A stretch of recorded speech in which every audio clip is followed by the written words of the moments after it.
وحدث في الأيام التي أراد الله أن يجرب إبراهيم ويعلم قلبه ومحبته فيه، إنه قال له: إبراهيم خذ ابنك الحبيب إسحاق وقدمه لي محرقا على الجبل الذي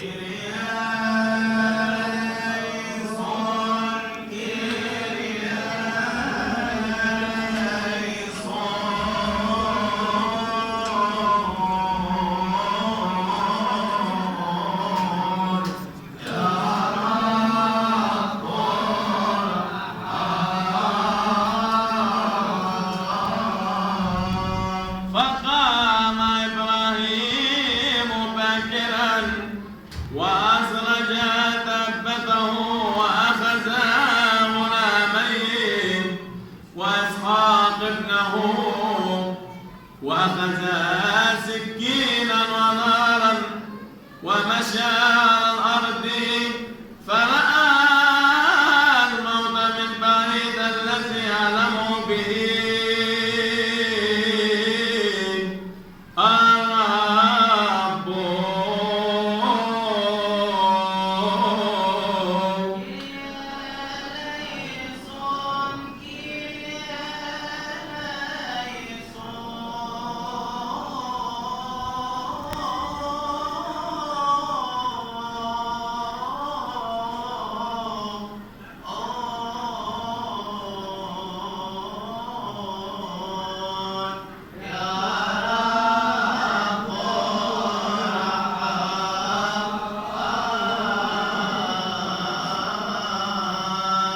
فقال لغلاميه: اجلسا أنتما هنا مع الدابة، وأما أنا وإسحاق ابني فنذهب ونسجد ثم نرجعان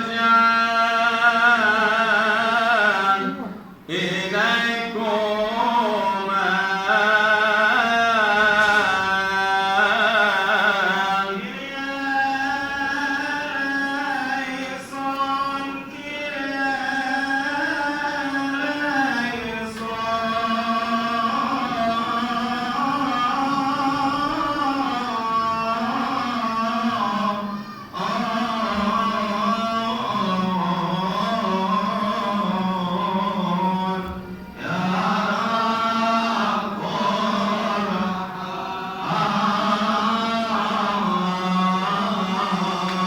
وأخذ إبراهيم حطب المحرقة ووضعه على إسحاق ابنه، وأخذ بيد النار والسكين، فقال إسحاق لأبيه: يا أبتاه، هوذا النار والحطب، وأين الخروف الذي يقدمه للمحرقات؟ فقال له إبراهيم: أن الله الذي أمرنا أن نرفع له ذبيحة هو يرى حملا له للمحرقات.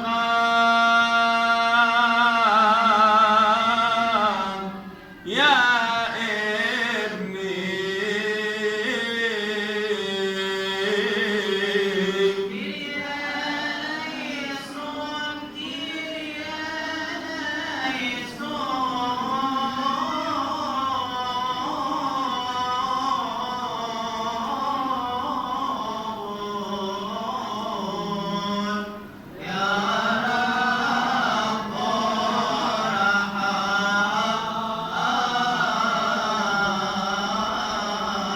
وأخذ إبراهيم حجارة وبنى مذبحا، وأخذ الحطب ورفعه على المذبح، وأخذ إسحاق ابنه وربطه ووضعه على المذبح، وأخذ السكين ليذبحه. وأن ملاك الرب نادى إبراهيم قائلا له: إبراهيم إبراهيم، انظر لا تمس فتاك ولا تصنع به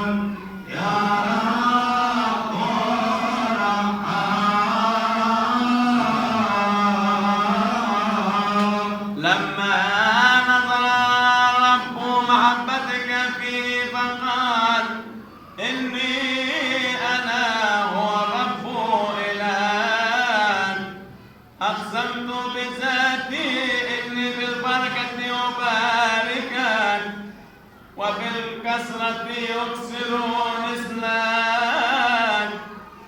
فرفع إبراهيم عينيه فنظر خروفا عند الشجرة ملصقا بقرنيه، فترك إسحاق ابنه وأخذ الخروف وأصعده وحرق عوضا عنه.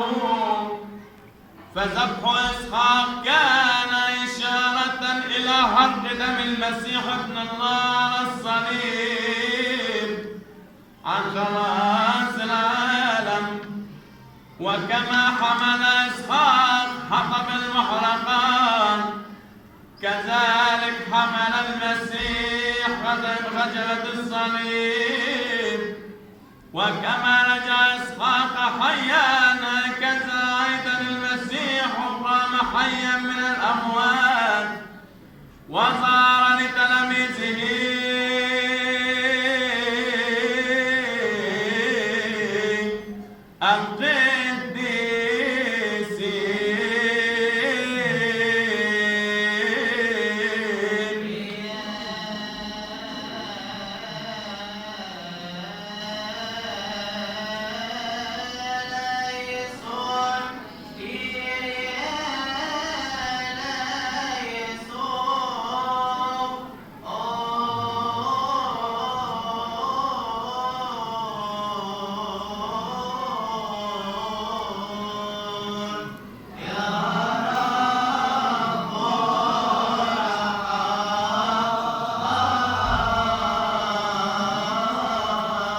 اللهم الذي قبل ذبيحة أبينا إبراهيم، اقبل هذه الذبيحة منا في هذه الساعة.